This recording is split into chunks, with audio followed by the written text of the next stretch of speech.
With an animated sprite, we're able to take a sheet like this and add it into one node.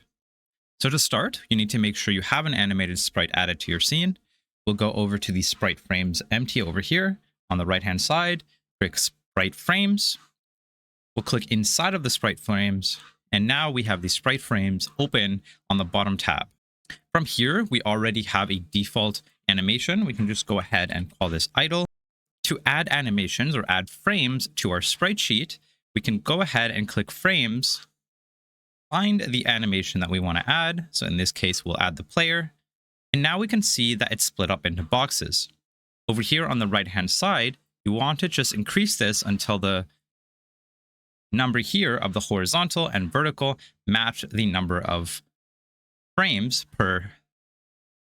So in this case, we would have 6 and 10.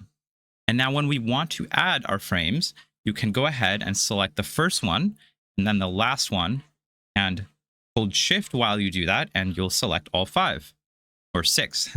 So we go ahead and do that, and now you can see we've added the frames. If I zoom in, you can now see it's become one frame. If I hit play, it'll animate beautifully.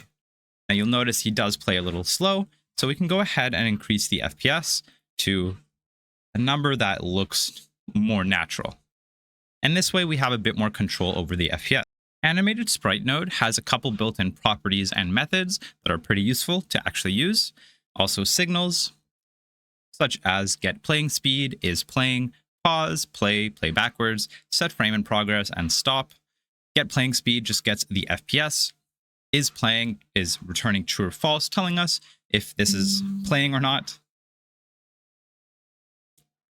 Pause will pretty much pause the current animation. Stop stops the animation, resetting it to the current or the first frame. Play will allow us to actually play an animation. So if I had a different animation with different frames, we would be able to play that name with a custom speed with FPS from a current number if we'd like. I believe custom speed and from and are optional variables, so you only need requirement of a name to actually make sure you play this. So a good example of this is inside of the ready function. We can just say self.play. And as you can see, I didn't leave this on auto start or anything.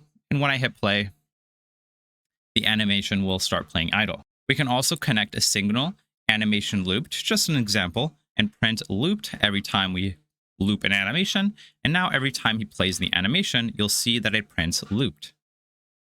And these will work for any of the signals. And that's how you use an animated sprite inside of Godot 4. If you guys have any other requests, share them in comments down below, and I'll always add other videos in the future. But until then, I'll see you guys next time.